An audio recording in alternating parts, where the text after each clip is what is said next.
Hello, I'm Sarah. This is Hardcover Hearts, and this is my week of reading wrap-up where I talk about the books that I read, what I'm currently reading, and potentially could read next week based on my mood.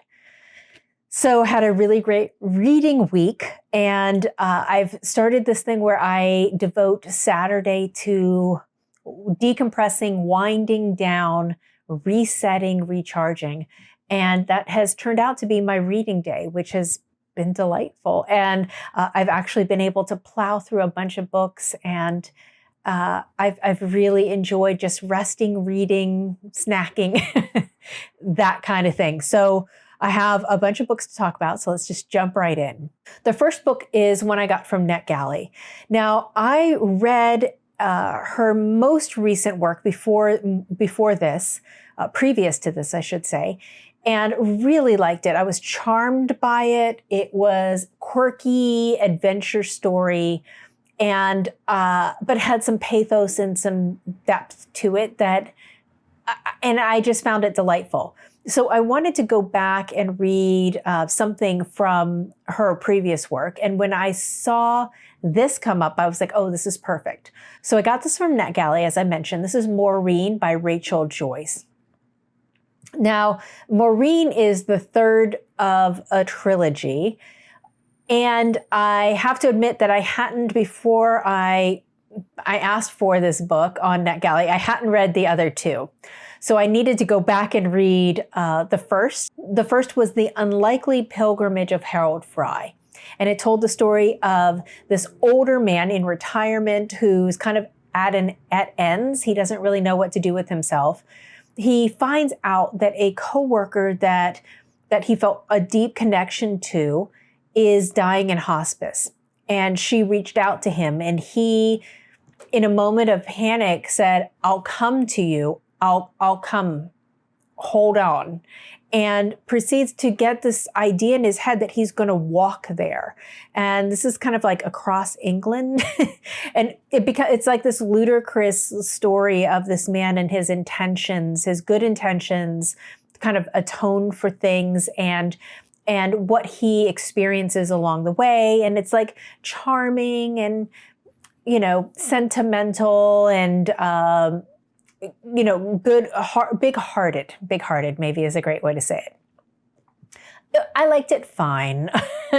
I do need a little bit more Christmas, a little bit more pathos, a little bit more edge to my fiction, usually.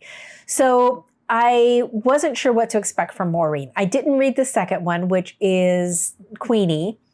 This one is just called Maureen.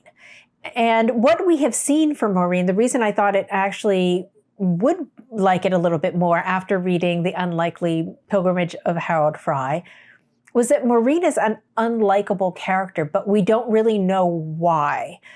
We don't get a lot of her backstory. It does come out near the very, very end, but I just suspected that there was more there. And I was right. So I liked this one much more than the first. And again, I haven't read the second, so I don't know what to expect from that one. But in this, we really have a woman who has suffered. She is deep, deep, deep in the throes of grief. Her son has died by his own hand, so he's died by suicide. And that is not a spoiler. That's something that they talk about very early on in the book. And she is bothered. She's really at a loss and irritated because Queenie has created this place, this park, this refuge in honor of her son. And she's made a tribute to her son. And she was already irritated that her husband went to visit this woman and did all this like extraordinary effort. But then she feels even more upset that her relationship with her son feels like it's been usurped. And so Harold says, oh, well, you should go on a pilgrimage. Look at the good it did me. She's like, yeah, I'm not crazy, so I'm not going to walk. So she does agree because it's bothering her. She agrees to set off in her car. And, she's an older woman. And so this is about her journey. But she doesn't have the same mindset. She's not as wide-eyed. She's not as easily swayed. She has more backbone. She has more presence, which is both good and bad. So I liked this. I like this. This was fine. It was not as good as the first book that I read. And again, I'll put a link to it below. I'm so sorry. I can't remember it off the top of my head right now. But this was good. I also liked the post-COVID nature of this experience. So that was something that Rachel Joyce said, that she wanted to revisit these characters during the pandemic. And that kind of gave her another reason to go back and revisit them. So yeah, I like I like older women characters. I like bristly older women characters and women that don't really apologize for a lot of things. And she is one of them. And yeah, so it was good. If you liked the first two, I think you will also like this one. And yeah, I think that's all I have to say about it. Okay, so let's go to the next. This was kind of a meh for me. I have to admit, I didn't really connect with this one. Also a NetGalley, and this one I read specifically for March Mystery Madness. This is Killers of a Certain Age by Deanna Raybourn. To me, this was just silly, and I don't really get on with silly books. This is about a team of women assassins who are now in their 60s and they're ready to retire. And they've been contributing to the museum, which is what this kind of uber extra-national organization that kind of lives beyond nations, but a bunch of nations get together and essentially, it was set up to fight Nazis and to find and bring Nazis to justice or to an end. And these women, this book kind of lost me at the very beginning, and I probably should have just stopped it, but I just kept going. And I think it's because it was a NetGalley. I was like, well, let me read it through. But here you have these crafty women assassins who've been doing it since the 60s, when they were all pulled together and brought into the museum. And they're invited to on a cruise to celebrate their retirement. And I thought, yeah, nope, that sounds stupid. And it was. So what ends up happening is that they're brought onto this cruise with the idea that they're going to be eliminated on the cruise. They have served their purpose and they're being stalked. And usually I don't like stalking books either, but this was so silly you couldn't really take it that seriously. They turn the tables and they kind of take their revenge and kind of flip the script a little bit. It was fine, but if I don't like silly books, I think a much better book, if this is something that the premise sounds good to you, I would really look at The Old Woman with the Knife. And this is by Gu Byeong-mo. That was a much better book. That was really dark. That had a woman assassin who's dealing with the physicality of all of the issues that all of the fights that she's had in her life, all of the things that she's done, and really grappling with the deterioration of her standing in society as an old woman, her standing as an assassin, and her physical body. That was page turnery, really deep, very thoughtful, scary. That was a much better one than this one, in my humble opinion. But I also think they're serving two different markets. This is more the cozy mystery kind of group, whereas the other one was intense. Then another one for NetGalley. I'm trying to binge through my NetGalley list. This is something I've been interested in reading, and it's Women's History Month, so I thought perfect time. This is After Sappho by Selby, Wynn, Schwartz.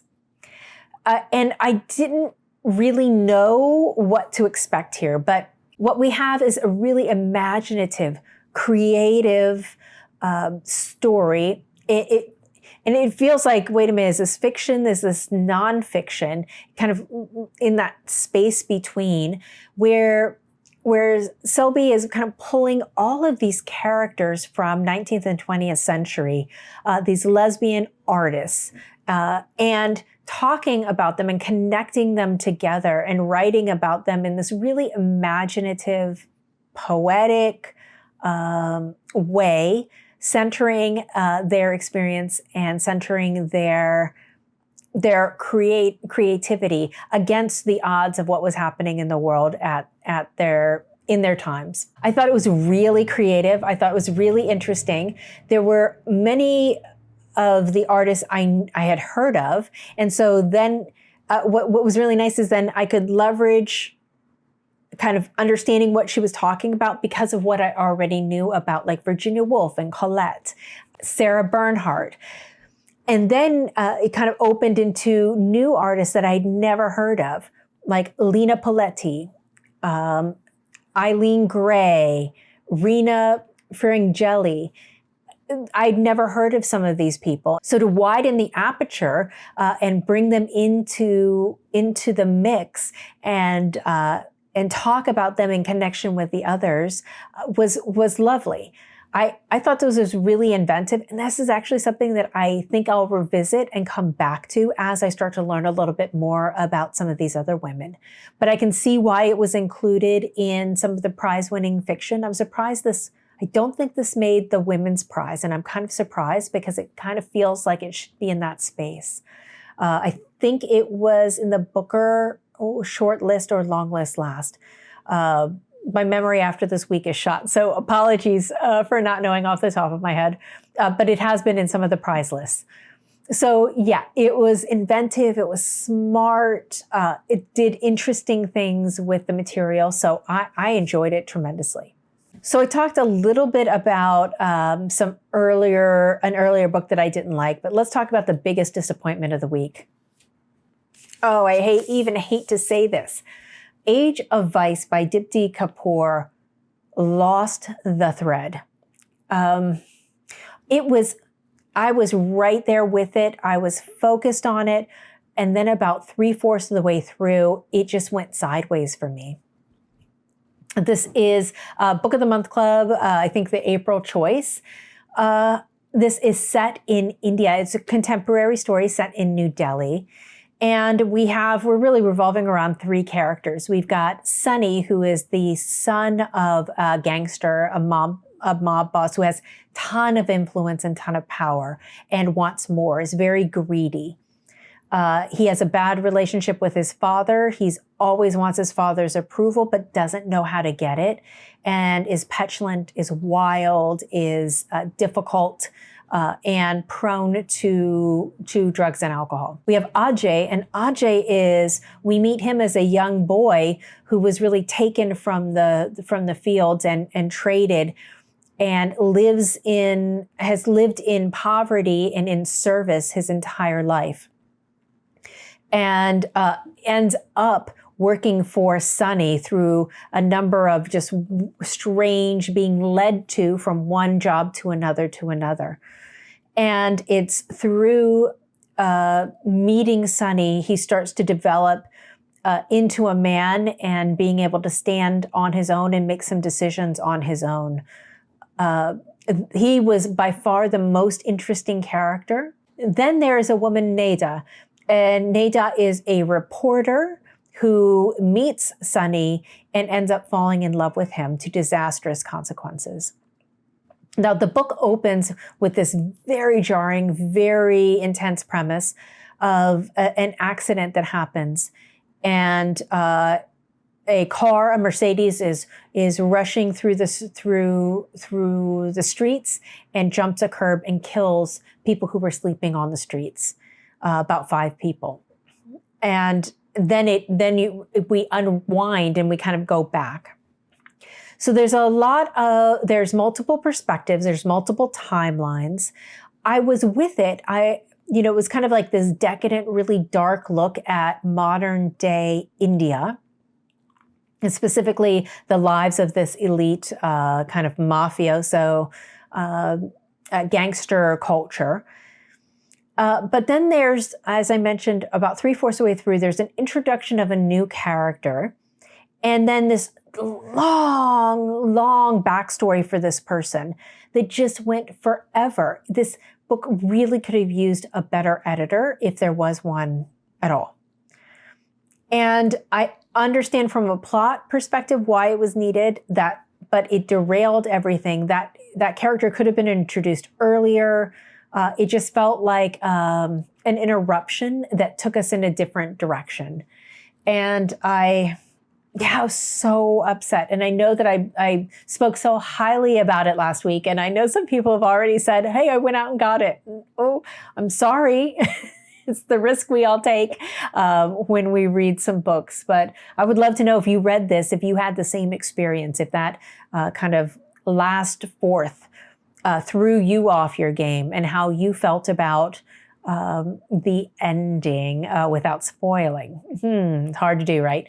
So yeah, this is a big bummer. Really disappointed, very disappointed. But now hope is not lost, because I read something yesterday that I could not put down. It was so well constructed, and I also think was a step above what she'd previously written, which many people thought was fantastic. I was a little meh about. But this is also a Book of the Month Club. I mentioned it last week. This is I Have Some Questions for You by Rebecca Makkai. Also read this for March Mystery Madness. This book was fantastic, in my opinion. This is one of those books that takes something that's topical and takes something that is happening in society and really forces you to examine it from multiple lenses, multiple angles, but doesn't force an answer on you, if there's an answer even to be found. So lots of questions in this book. So with this story, we have Bodhi, and Bodhi is a woman who has had a successful career as a podcaster and works in film, and she does kind of screenwriting. She comes back to her old boarding school to teach a class for kind of like a mini master type of thing. And she's teaching podcasting and then also a lesson class on film.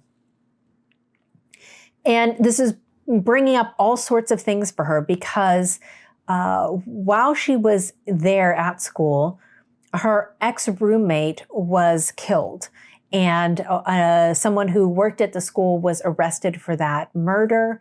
And it's always kind of been something that's been kind of haunting her in the background.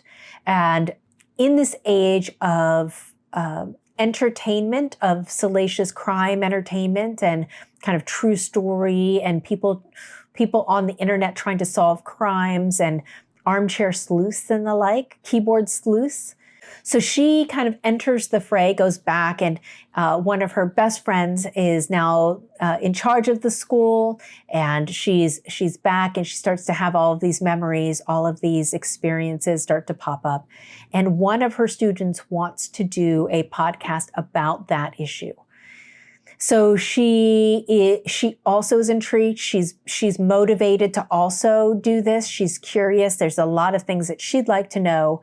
And so it starts. And from there, it kind of balloons and becomes its own thing that kind of spirals, I would say, out of control, but she does have a deft hand at getting where she wants this to go, so that she can find out things. There's so many themes at play with this book. a lot of it about like, what does it mean to get justice in a social media world? What is it when people feel that they can contextualize something that they don't know, have never been a part of, they don't understand the facts and what the narrative and who has the right to create that narrative, and how is it propagated? How is it told? Those things came up and was so fascinating. A lot about memory and what we choose to see at the moment, memories that she had that she didn't even think about, but now with additional information, the context of that memory changes completely because she has, number one, the age and wisdom to understand what she saw. But number two, that extra information lends a credence to something that she never would have recognized in that moment. One of the things I think she did really, really well is every once in a while through the story, she would talk about almost like a buzzing of a chorus or static in the background that, she sits down at a diner and they're talking about that case where that girl did this or that man was stabbed or that, and she puts in just enough that in your mind, as she's rattling down these lists of events or lists of cases, just with these little touches of hint of what you're talking about, we know those. Like it's an indication of how much pop culture is invested in these types of true crime, true human experience as entertainment. And I thought that was so incredibly well done. There's also a very interesting interweaving of Me Too that made me think about Vladimir. And I can't remember who wrote that, but I'll put that in the link below as well. That was a recent one I read that had some questions in a similar vein. So there's a lot that's pulled up and kind of sifted through and investigated, not just this story. I think she did a tremendous job. I would love to know if you've read this, what your thoughts were. I would be surprised if this doesn't appear on some best of lists, if not some prize lists this year. I found it to be incredibly thoughtful, and I think it's a nice companion to this book. This is an incredible nonfiction book. It's called The Red Parts, an autobiography of a trial by Maggie Nelson. Maggie Nelson is the experimental nonfiction writer. And she talks about how her aunt was murdered and they were pulled into the maelstrom of this environment because the cops couldn't figure out who killed her. And so they had to go on like the Datelines and those types of stories in order to appeal to see if they could figure out who did it.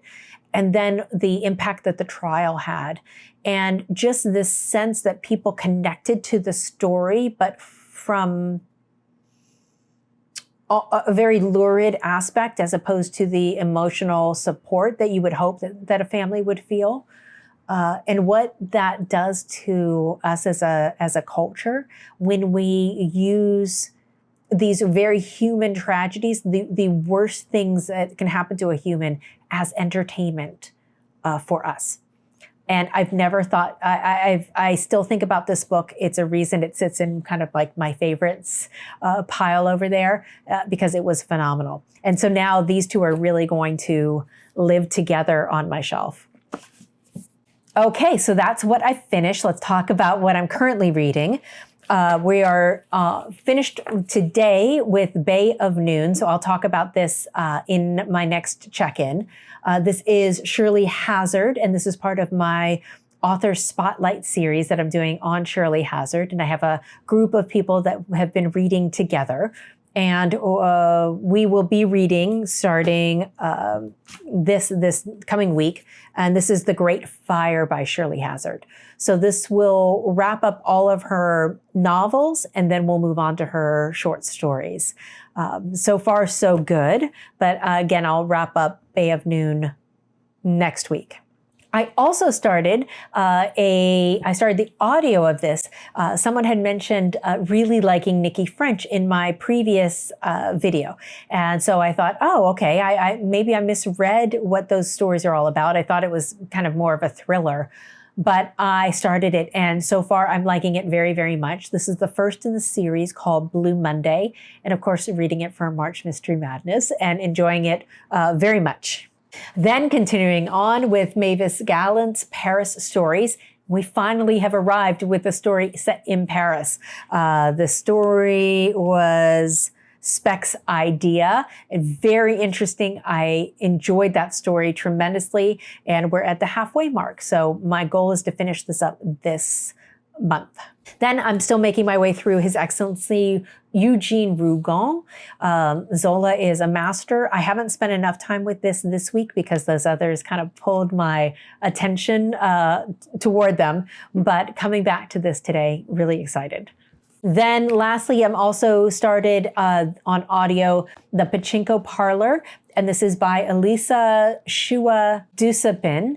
And so far, really liking the story of a young woman who is from Switzerland, who is in Japan, of Korean descent, visiting her Korean grandparents. So it's this kind of multicultural storyline that's all coming into play. Enjoying it so far, so we'll see where that's going. And yeah, and then I have, need to start this for reading with my In Real Life book club, because I think we're meeting next week. This is Claire Louise Bennett's Checkout 19. So yeah, a lot of stuff to read. So that's it for me for now. I would love to know, have you read any of these and what were your thoughts? And if you've read anything similar that you think I would like, please let me know. And other than that, thank you so much for watching, and we'll talk to you soon. Bye.